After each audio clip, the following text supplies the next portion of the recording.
नमस्कार। घटना चक्र बुक वीडियो के इस शैक्षणिक मंच पर आपका स्वागत है। हमारा उद्देश्य है ज्ञान को सरल, स्पष्ट और सुलभ रूप में आप तक पहुंचाना। आइए आरंभ करते हैं अध्ययन और सफलता की इस यात्रा को। कभी-कभी इतिहास ना एक चेन रिएक्शन की तरह होता है। जानते हैं, जैसे एक डोमिनो के गिरने से दूसरा गिरता है और फिर तीसरा, और हर बार असर पहले से ज्यादा बड़ा और नाटकीय होता जाता है। 1925 से 1928 के बीच भारत की आज़ादी की लड़ाई में ठीक यही हो रहा था। ये एक ऐसा विस्फोटक दौर था जहां अवज्ञा का हर एक काम अगले और भी बड़े एक्शन की वजह बन रहा था।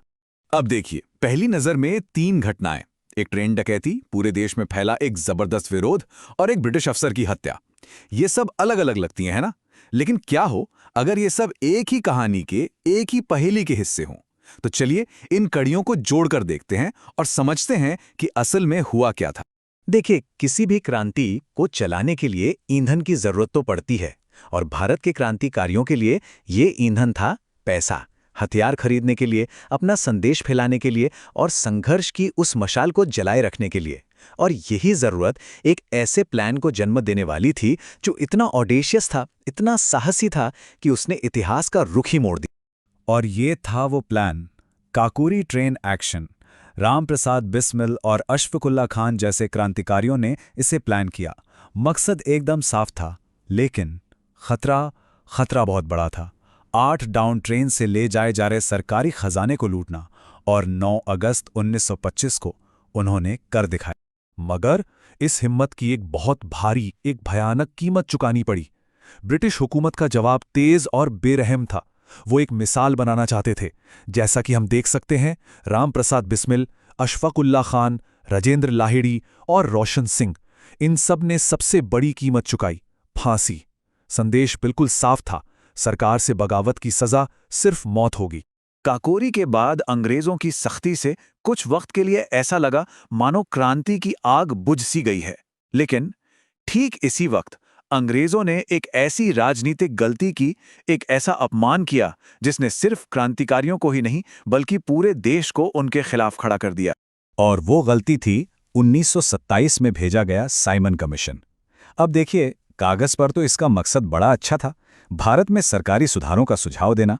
सुनने में तो ये तरक्की की बात लगती थी, लेकिन असली कहानी वो तो इसकी बनावट में छिपी थी।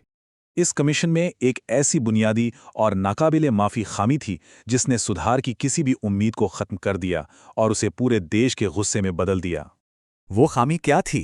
एक ऐसा कमीशन जो भारत का भविष्य तय करने आया था, उसमें एक भी भारतीय सदस्य नहीं था। जरा सोचिए, ये एक ऐसा कमीशन था जो भारत के बारे में बात करने आया था, भारत से नहीं। तभी तो इसे नफरत से व्हाइट मैन कमीशन कहा गया। ये अंग्रेजों के अहंकार का जीता जागता सबूत था। तो जब 3 फरवरी 1928 को ये कमीशन मुंबई पहुंचा, तो उसका स्वागत फूलों से नहीं हुआ, बल्कि विरोध के एक तूफान से हुआ। देश के कोने कोने से बस एक ही बुलंद आवाज गूंज रही थी, साइमन गो बैक। और यहीं से हालात हाथ से निकलने शुरू होते हैं। साइमन कमीशन के खिलाफ ये विरोध सिर्फ नारेबाजी तक ही सीमित नहीं रहा। इन प्रदर्शनों ने एक ऐसी दुखद घटना को जन्म दिया जिसने क्रांति की बुझती हुई आग को फिर से भड़का दिया। एक हिंसक बदले की आग। 30 अक्टूबर 1928, जगह थी लाहौर। ऐसा ही एक शांतिपूर्ण विरोध हो रहा था, जिसकी अगुवाई कर रहे थे भारत के सबसे सम्मानित नेताओं में से एक, लाला लाजपत राय। लेकिन पुलिस की प्रतिक्रिया बेहद बेरहम थी। निहत्ती भीड़ पर लाठियां बरसाई गई, और उसी भगदड़ में लाला जी खुद बुरी तरह घायल हो गए। कुछ हफ्तों बाद वो अपने जख्मों से उभर नहीं पाए और चल बसे। अंग्रेजों के हाथों एक इतने बड़े नेता की मौत, ये सिर्फ एक त्रासदी नहीं थी, ये एक तरह से ऐलान जंग था। क्रांतिकारियों के लिए अब चुप बैठना नामुमकिन था। ये बर्दाश्त की हद थी। और ये टाइमलाइन सब कुछ साफ कर देती है। 30 अक्टूबर को लाला लाजपत राय पर जानलेवा हमला हुआ, और 2 महीने से भी कम समय के अंदर 17 दिसंबर को भगत सिंह के नेतृत्व में क्रांतिकारियों ने अपना जवाब दिया। उनका निशाना था लाहौर का assistant superintendent of police Saunders. नतीजा, हत्या।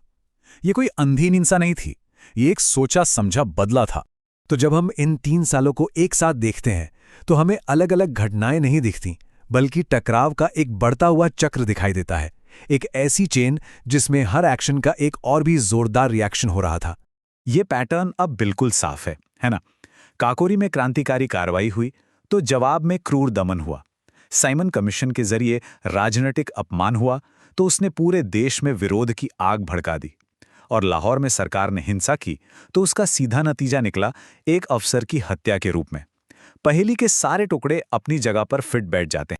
और ये सब हमें एक बहुत बुनियादी सवाल पर लाकर खड़ा करता है कि जब कोई हुकूमत बात सुनने से इनकार कर दे और शांतिपूर्ण विरोध का जवाब भी हिंसा से दे, तो क्या हिंसा ही वो अकेली जबान बन जाती है जिसे वो समझती है? क्या खून और बदले का ये चक्र आज़ादी की राह पर एक ज़रूरी और टाला न जा सकने वाला पड़ाव था? ये एक ऐसा सवाल है जिसकी गूंज शायद आज भी हमें सुनाई देती है।